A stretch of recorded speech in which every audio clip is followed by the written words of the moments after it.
This is Tourette's podcast, made possible with support of the Tourette Association of America and part of the Geeks Rising Network.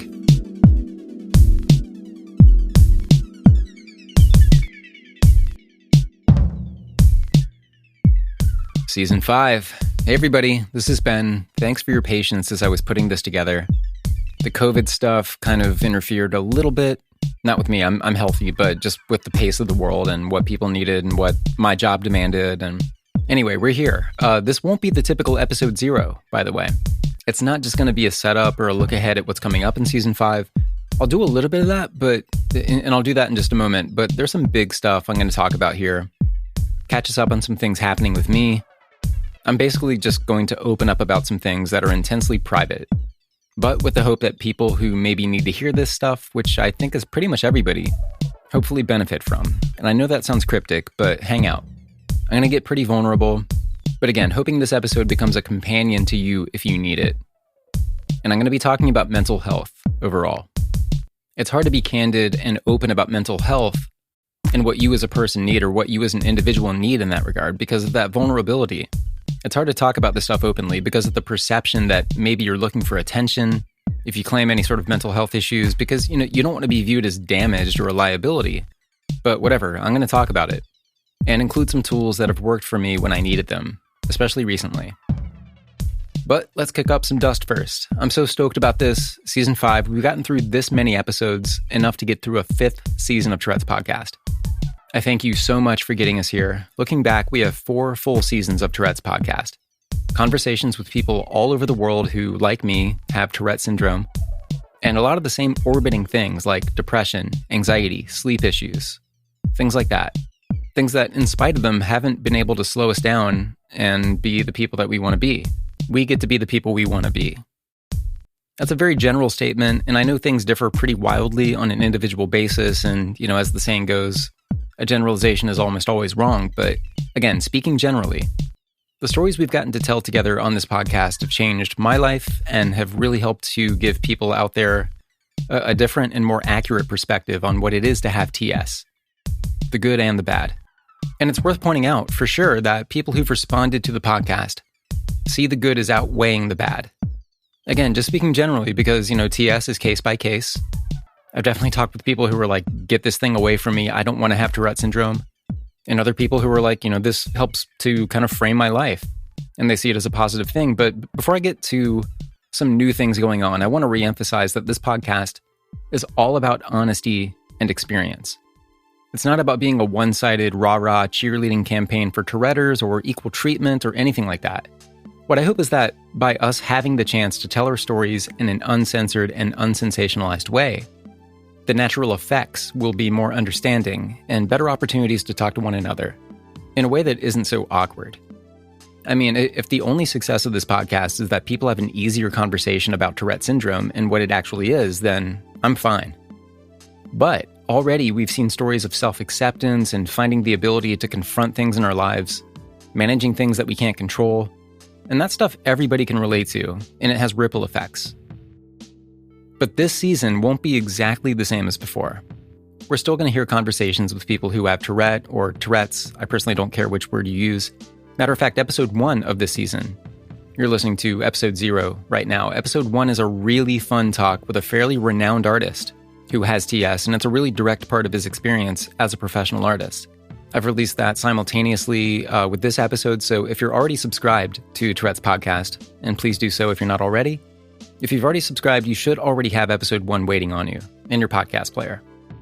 And it's also pretty timely with what's happening in the world right now with COVID-19.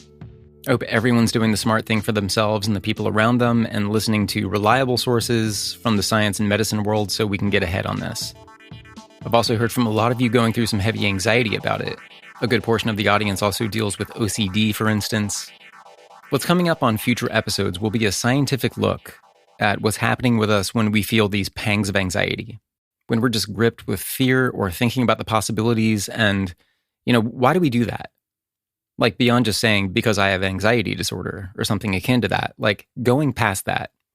What's happening in our brains and why? When we feel anxiety, what's the process? And I became interested in that because objective thinking about my own anxiety is not a cure for it, but, speaking for myself, it's definitely helped me to step back from it and view it from the outside and kind of observe it rather than being smothered inside of it. And that, again, just speaking for me, has helped me to take it down a little, to understand it and find the vulnerabilities of this anxiety monster or the depression monster, whatever it is we're dealing with. The science and medical community are going to help me break that down for you. That's ahead on this season. But I'm going to open up about myself a little bit more and an experience I had just recently that is pretty heavy. And I've teased this on recent interviews I've done. I did one with Brittany Wolf for her fantastic YouTube channel, where she talks about her life with TS and connects with other people to help spread the context. She was actually an early inspiration for this podcast. Brittany Wolf was. And I did another one. It was less of an interview and more of an online hangout with fellow podcast hosts from the Geeks Rising Network. That's the network that brings this podcast to a general audience. It was the Sunshine Summit put on by Heather Welch. She's the host of the Sunshine and Power Cuts podcast. It's an amazing podcast that helps you kind of lay back and appreciate nature and yourself. So just recently, she hosted this summit with Bandrew Scott, who runs the network, and myself. Anyway, that was a great time. But I used both of those opportunities to open up about the fact that I voluntarily put myself through psychiatric treatment recently to try to reconstitute myself, kind of kick off the shame of doing so, relearn myself, and get ahead on what we often say here are the more difficult parts of having Tourette syndrome. And that's the fact that it often comes with anxiety and depression, which were really getting out of hand for me. I've talked about anxiety and depression on the podcast before, but just over the past year, and really longer than that, but definitely over the past year, it was really just kind of stopping any bit of sustained joy in my life. And I wasn't recognizing the triggers. Sometimes when you're too close to something, it's hard to see it for what it is. I wanted to recognize the triggers and just sort of put myself in a better position so I wouldn't be so gripped by anxiety and so gripped by depression. So this treatment that I put myself through, inpatient and outpatient, was the most life-changing thing I've ever done. And not in some corny Hallmark movie, Lifetime movie kind of way. I mean, this was the real thing. And I'm talking about it because even though my experience may not be universal, different hospitals have different approaches, different success rates, but I just wanted to demystify it and talk about what I went through. That's what I want to do here today on this episode. And maybe if you're thinking about it, or, if you think you need to work on yourself that way, I totally encourage it. And just listen. Even if you haven't thought about it, you might know somebody who might need some help. And I just wanted to open up and talk about it. So I guess taking some of the mystery away, because I had certain impressions and anxiety about doing it to begin with. Checking yourself into an inpatient hospital, you think about how expensive it might be, whether it's going to help at all. Is it just feel good nonsense? Is it just getting medicated and observed? Like, what's it really going to do? I didn't know. And I was worried about that. But this stuff was eating me away, to be frank. I knew there had to be things I could exercise or do about it, but, and that was my goal, but things can get pretty dark if you, I don't want to say if you let them, but if you don't know how to intervene. Because it's not like a panic attack is a decision you make to have, like, sounds good, let's have a panic attack. A panic attack it doesn't feel like a safe space. I wasn't choosing to have multiple ones in short periods of time like I was, or that stomach ache that doesn't go away, or that pang you feel just by looking at a certain object that makes you think of something, or going to sleep based on not the time of day, but based on exhaustion. Like, I was going through all of that. And I was working a very full-time job, a job I love, by the way, with extremely supportive people, and that's key. But just lots of daily life stuff to pay attention to during all of this, just to set the stage.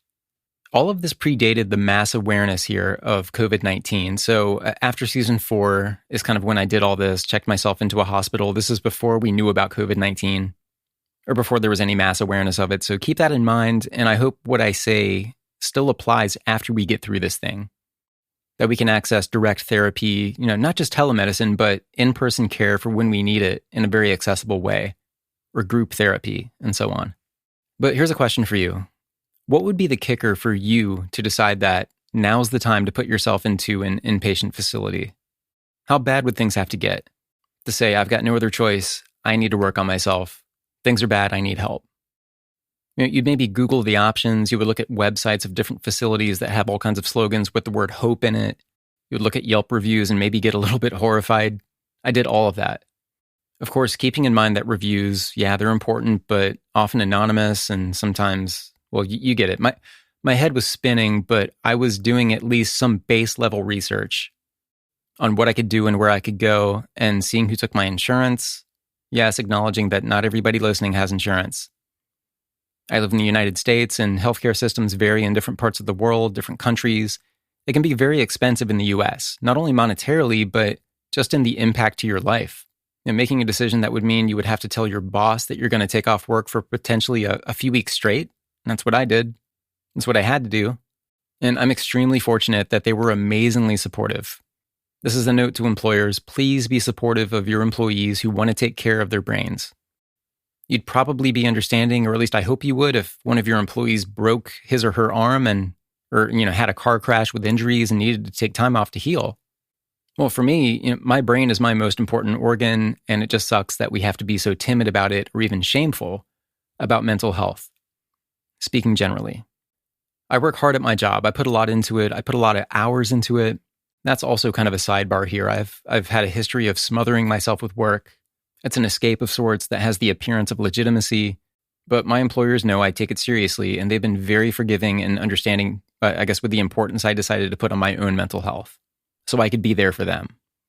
It's such an important key to this.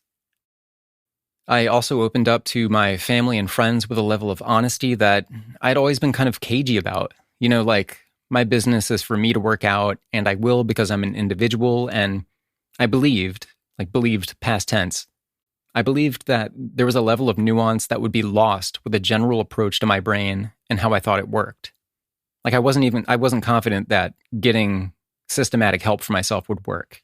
Even as I was doing this podcast and basically preaching about openness and community and doing what's right for yourself, doing what you've got to do, I had my designed thinking and my actual thinking, the latter of which was still being pumped out from my mentality. And seriously, the listening audience here was a huge factor in me reshaping my outlook on this.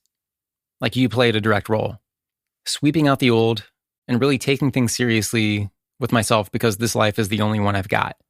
Like that saying, life's not a rehearsal. I think I first read that in a Clive Barker novel, that life's not a rehearsal. So anyway, I had the support of my employers, key. Of my family, key. My friends, key. And I imagined that I had the support of you, which was key. The community who would understand it. I'm not trying to be sappy. Totally true. I checked myself in one night in January. I called ahead to this hospital and said I wanted to get a hold of my panics, my anxiety, my depression, my ideations. I was exhausted. I wanted perspective from the outside of my brain, from the outside of my home life. I didn't want platitudes. I didn't want just medication. I knew that outside of my brain, there was a clear counterpoint, and I needed to hear it. Saying all this is not about attention. It's not about content for a podcast. It's not about recognition or, good for you or anything like that. As I went through the program, it became so apparent to me that it was so different and better than my expectations that I actually got excited to talk about it. I got excited about self-care and just in the hopes that anyone else in my position who would maybe find it beneficial to hear a real life account of what I went through. I wasn't happy before. Now I am. I dreaded so much before. Now I don't. That's not to say that all of that went away. I don't think like an android or anything like that now. I still have fears. I just have a healthier level of everything now. And no, I'm not on any harsh medications or anything like that. It's a combination of a lot of things. So getting there to this inpatient hospital, they had already sent me a sheet of rules, like things I could bring with me, things I had to leave behind or put in a locker that I couldn't access while I was there until I was discharged. Couldn't have a phone, couldn't have a laptop. Basically, all I could bring was a week's worth of clothes. No toothbrush or self-care items, that would all be provided to me there. Couldn't bring any pens, I could bring a couple paperback books, very minimal.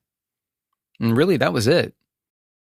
The staff went through my bags to make sure I wasn't bringing anything in that wasn't authorized. You can imagine all the procedural things like that did make me feel odd for what it was. Like I was entering a jail or something. And it made the entry feel pretty real, I guess, pretty anxious. But I mean, it was obvious why they had to be strict about that stuff. So I'm walking in with my sense of dread and anxiety and depression. I'm not allowed to bring anything with me, really.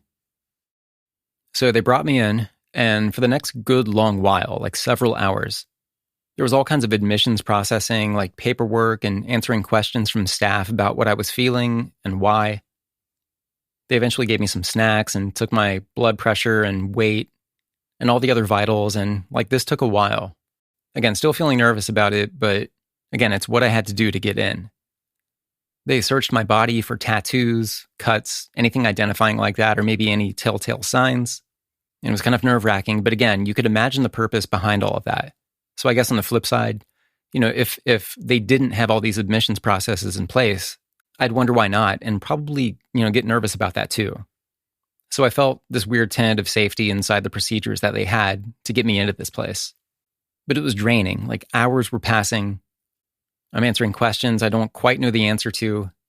I'm kind of distraught in a way, and I learned that I'm going to be in a wing of patients who are a similar speed to me overall. Like not violent, not intimidating, not looking for trouble, just looking to feel better. Like we've all got our individual problems, but we're all sincerely looking to feel better. I learned that I would have a roommate, which definitely made me nervous. Having to connect with somebody new, I think I saw myself as kind of using the time to be by myself and work on myself and think while communicating with doctors and taking medication. Maybe I could read healthy things and find a good track by being open-minded. I knew there would be group therapy and things like that. And sure, I was looking forward to participating, but I think my first line of thinking was that I would be by myself a lot in my room, which was actually a nice thought. And so learning that I had a roommate kind of forced me to reset my expectations and kind of gave me a stomachache a little bit. And the most awkward part was, maybe the first big awkward part was, it was like 2 a.m. So I showed up at this facility, this hospital at like 7:30 p.m., something like that. It wasn't until 2 a.m. that they showed me to my room. So the staff brings me in there while my roommate was there asleep. And the staff was totally talking normal volume, like I'm talking now, if not louder, spending a good 10 minutes showing me around the bedroom and, here's this, the bathroom's over here, here's that, here's your towels.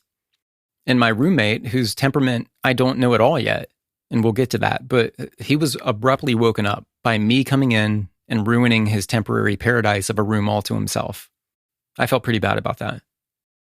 Anyway, I finally get to crawl into bed at maybe 2:30 a.m. maybe, and I'm so exhausted that I just pass out.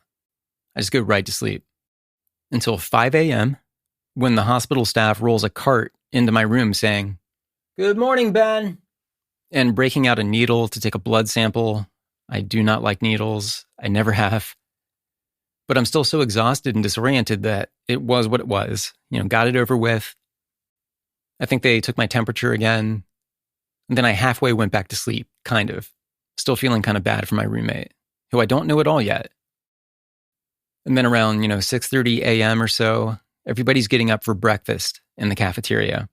So in my mind, this is all just kind of like bam, bam, bam, bam. A slow process, but things happening kind of quickly and developing quickly. And I'm in the mix of this thing that I'm brand new to. And I feel very lost. I feel very by myself. The staff was very nice to me, but, still, kind of be there with me as you're listening to this.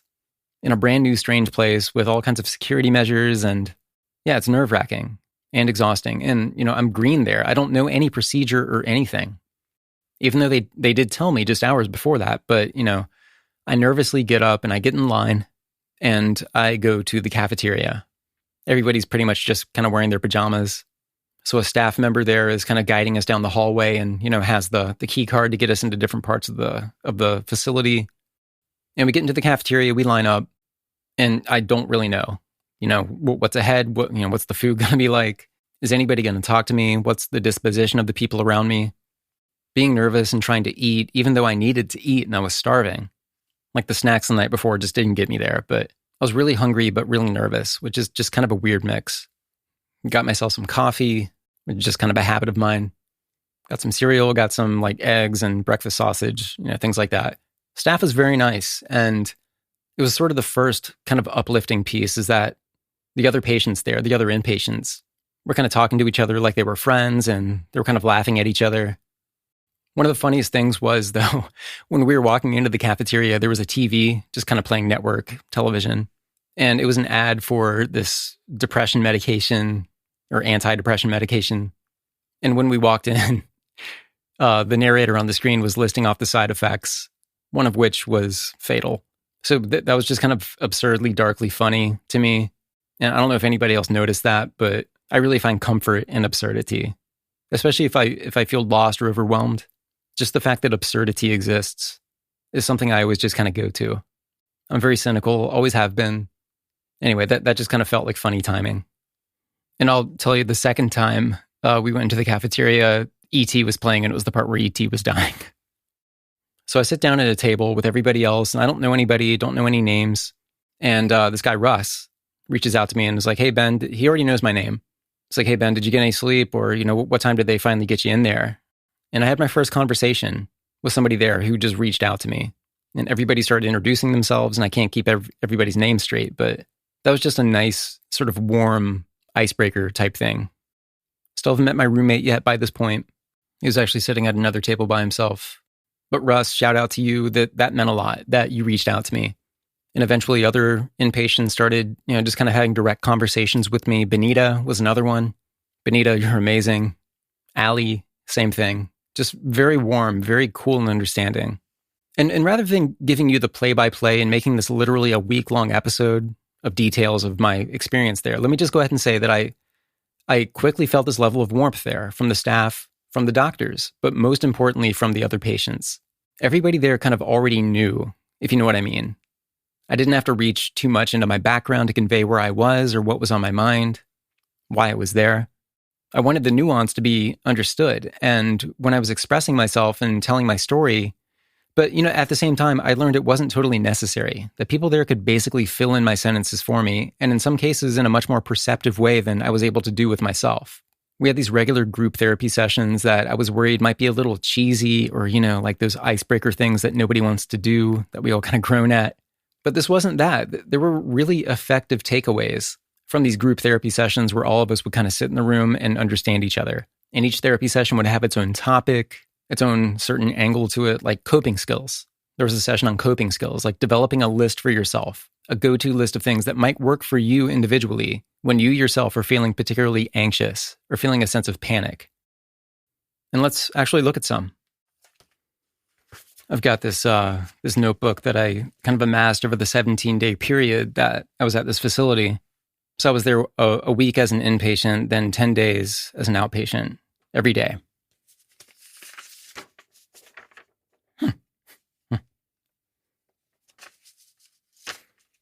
And I actually forgot about this. I have my sheet of patient valuables and belongings. It's like this carbon copy sheet just to kind of keep account of what I brought in there. 2 backpacks, 4 books, 5 pairs of socks, 1 t-shirt, 1 sweater, 4 pairs of pants, and so on. And then here's a list of the things I wasn't allowed to bring in that I tried to bring in. 1 brown belt, shoelaces, things like that, you understand why they wouldn't allow you to bring that stuff in there.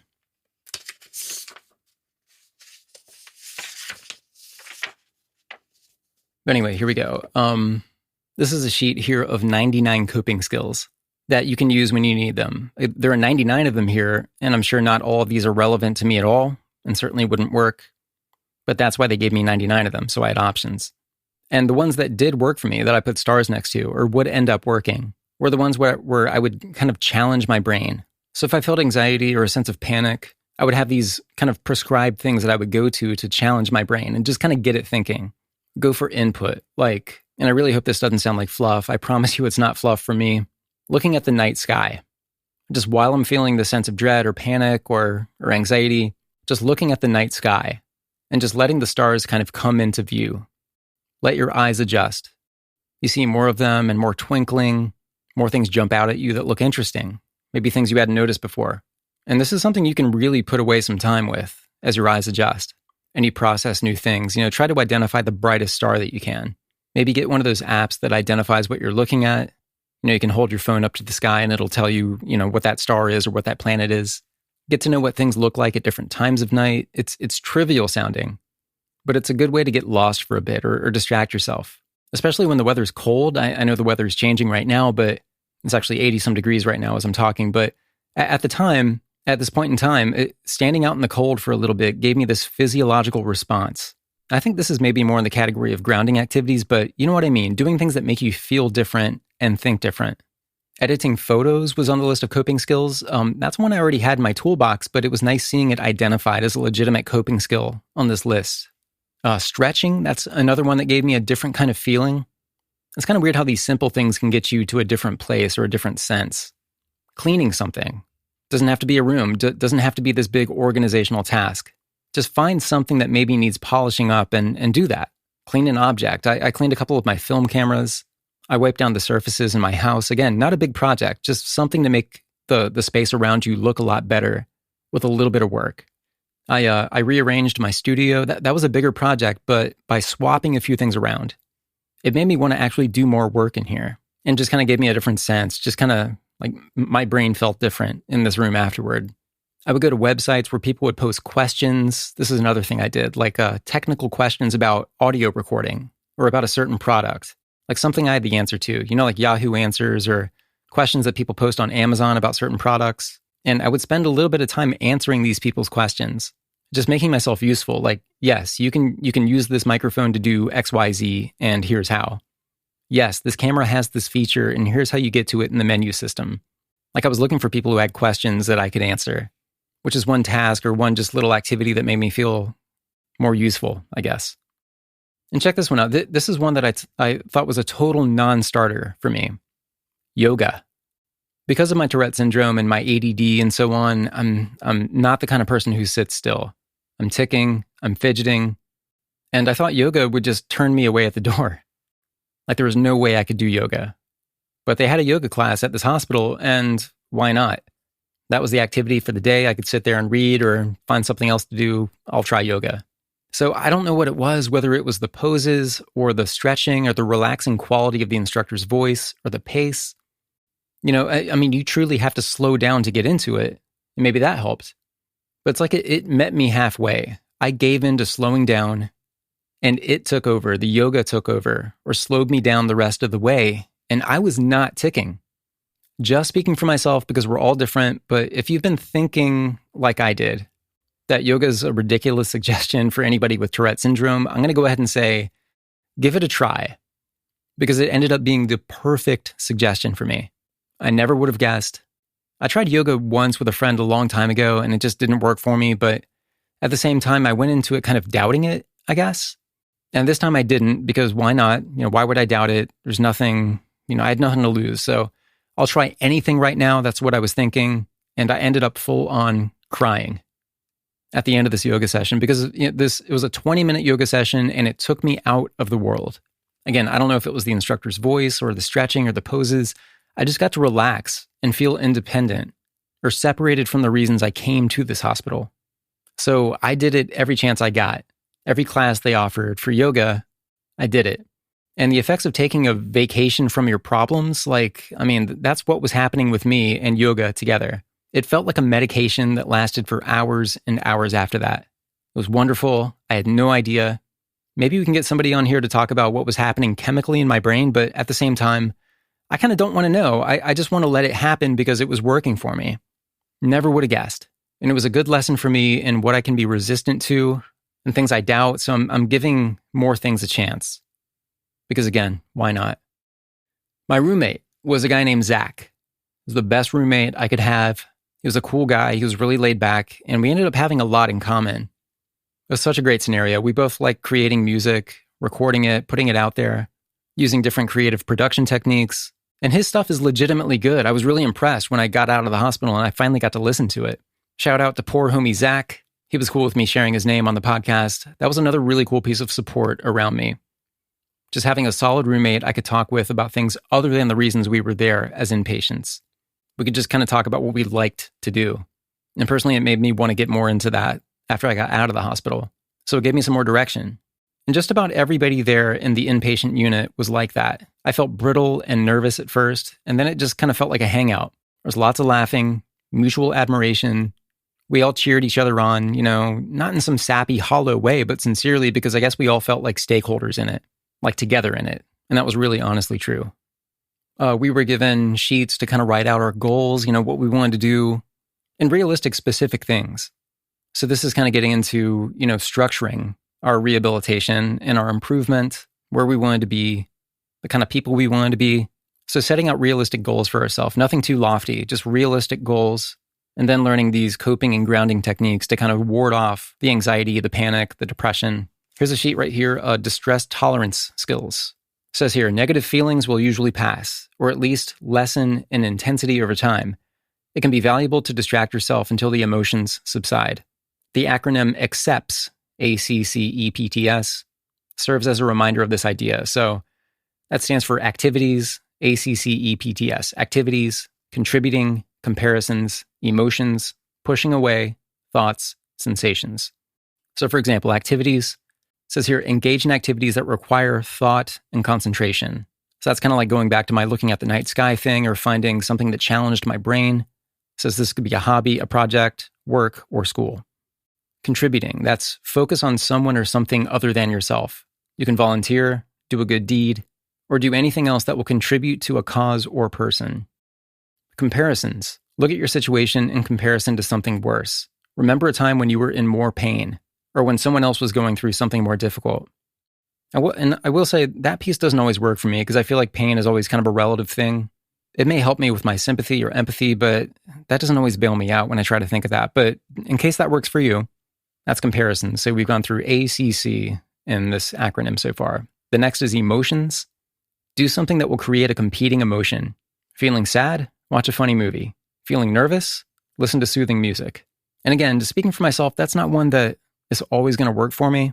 But there were people in the group therapy sessions who, that's a go-to for them. Pushing away is the next piece in this acronym. It says, do away with negative thoughts by pushing them out of your mind. Imagine writing your problem on a piece of paper, crumbling it up, and throwing it away. Refuse to think about the situation until a better time. Again, easier said than done, but it could work for you. Thoughts. When your emotions take over, try to focus on your thoughts. Count to 10. Recite a poem in your head or read a book. That is something that kind of works for me. I do the count to 10 thing if I'm waiting on something to happen or something to break. Sometimes I'll sit there and I'll count to 10. And it's kind of odd. I mean, I'm not a superstitious person, but it's kind of odd that once I get to 10, sometimes things do change or the thing I was waiting on does happen, which is kind of weird. And the last piece, sensations. Find safe physical sensations to distract you from intense negative emotions. Wear a rubber band and snap it on your wrist. Hold an ice cube in your hand or eat something sour, like a lime. And that's definitely something that was working for me. Like getting this, like I was saying, standing out in the cold, just kind of giving myself a physiological response to feel different. And sometimes once I feel different physically, I start thinking differently. I feel like that's one of the most important things I walked away with was just these reminders to do something that kind of jarred me. So I wear one of these silicone Tourette syndrome awareness bracelets, and I'll pull it back pretty hard and I will snap it against my wrist. And it does give me a different feeling. Or pinching your earlobes, that's another one people say. So anyway, these were the kinds of things that we were kind of taking away from the group therapy sessions. And these things definitely worked for me. The nurse who checked me in to the inpatient facility told me it was vital that I not self-isolate, that I socialize with people in there, that I participate in the group sessions. That's why you're here. Please put some trust in the system. This is why you're here. That was totally true. I mentioned the name Benita. She was another really important person there. She was a patient, and she wrote "better than yesterday" on an index card and handed it to me. Just something I could look at every day to remind myself that I was doing better than I was the previous day. Like I was on the path to healing. I still have that index card. I still look at it. And she actually had that tattooed on her arm. So she had no choice but to see it every day. Mallory, Allie, Sam, Jada, Angel, these are seriously solid people who could read me better than I would ever previously give anybody credit for. Peter, Russell, all these people are cool with me saying their names. Logan, oh my God, this dude, he made me laugh every 5 minutes. I keep in touch with all these people now. Everybody wants one another to do well. Like we all wish each other the best all the time. Just good reminders, that we're all kind of going through this thing together. It's kind of symbiotic and we have to focus. I mentioned that we couldn't have smartphones. We couldn't have laptops. None of the usual escapes. We had to focus on what was around us and each other. And I'll say, And so the staff was totally right that doing this correctly meant opening up to the people I was there with, and that's becoming my practice in my life today.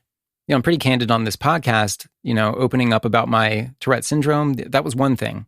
But going a lot further and just, you don't have to do this. I'm not preaching for anybody to divulge things that are nobody's business but their own, including Tourette syndrome. But when I opened up and I talked shamelessly about this stuff to the people around me, to my friends, family, employers, all the guesswork went away. And I opened myself up to really good direct feedback that wasn't vague. It was more specific to my situation because I was being more honest about it with the people around me. And eventually I was able to make some pretty major changes to my life because a different kind of path cleared in front of me and led me to being way happier, way more in control. The staff and the program, I would say, was 49% of it. The other inpatients were 51%. It took those things together to reset my brain. And yeah, some medication too. There was that one flew over the cuckoo's nest type scene of lining up to take your meds out of a paper cup, but meds weren't the end goal or even the biggest tool in the box. And I kind of already feel like I'm rambling here, and I hope you guys aren't tuning out, but I don't want the length of this to hurt the message. Open up to yourself about the help you might need and where you might need to be. It's your one chance. Recognize where you might be stubborn because, things you didn't expect to help might actually help. After going through this process, I know what was triggering me now. I know what my capacities were and are. I found coping skills that I can go to. I found grounding skills that I can go to, from as simple as, again, squeezing a fistful of ice to sucking on a lemon, to slow breathing exercises that really truly send different messages to your brain so it can process things differently. There's a lot of perception here, or what you might call placebo in a way, I don't know, but there's science too. I did pick up a new diagnosis of major depressive disorder, and I'm open about it because I care to be, and it just makes things easier for me. Not saying you need to do this for yourself. Your business is your business. For me, it was a continuation of the self-acceptance that I gained through this podcast, through you guys, and finding creative ways to analogize it and make it easier for people around me to understand what I have and what I deal with and explain it in a way that isn't all awkward, isn't loaded with cringing. I hope not anyway. And I guess talking about it in a way that makes it comfortable for people to chime in and relate. That's always a learning process for me. You guys teach me that. You guys were on my mind the entire time I was in the hospital, the community that we have here. The people in the discussion group on Facebook, shout out as always to the amazing Sophia out in the UK for her work in building the discussion group to what it is today. With hundreds of active members, I learn a lot from. And thinking back to that saying about, how life's not a rehearsal and finding happiness is really kind of what we have to do. Our definitions of happiness vary, and that's good. And appreciating and making room for others' definitions of happiness is important. And I think we can learn a lot from each other's definitions of what happiness is. But stripping away all the judgmental stuff, cuts down on the self-consciousness this world feels when it comes to mental health. And I want everybody who wants to share a big lesson in mental health to share it with me and the rest of the community here. Your choice, your business. This podcast is not just about having TS, it's about getting through the things we need to get through together and finding our common ground and giving each other a break so we can pursue our definitions of happiness. So I was there for a full week as an inpatient and another 10 days as an outpatient, going every day. I've since set up continuing therapy for myself because that's good to do. This is definitely a big test for telehealth and telemedicine right now since the coronavirus is causing offices to close doors except for emergencies. I'm loving my routine of care right now. What else? Recently got a cat, a yellow, gray, and white striped cat named Spot, who gets along really well with my dog, Data. So anyway, trying to keep this from getting cheesy, but hope is a concept that you can use. It exists for a reason, and if things are feeling bleak, please just hang on for a bit. Look up some coping skills, some distractions, things you don't automatically think to do that might be a good way to occupy your mind while the background processes in your brain make better sense of things. Reach out to people, have some friends you can be totally honest with, join the Tourette's Podcast discussion group on Facebook or another discussion group. Hope is real. You can ignore the cursive slogan or the motivational poster if you want to. Just think of it in your own terms and recognize that it's a real thing that you can go to. I'm happy again. I'm more focused than I've ever been. Thank you so much to the Tourette Association of America for not only being the sponsor of this podcast, but also for being there. Megan at TAA is fantastic to work with and talk with, not just about business, but about life. Thank you so much, Megan. And of course, Geeks Rising, the network that helps this podcast get to a bigger listening audience. Bandrew Scott, who runs the network, he knows a lot about me because he's been super trustworthy and very, very smart with advice. Heather Welch, who hosts the Sunshine and Power Cuts podcast, as I mentioned. She's totally been there with positivity. Everybody there, Logan, geeksrising.com. These were important people.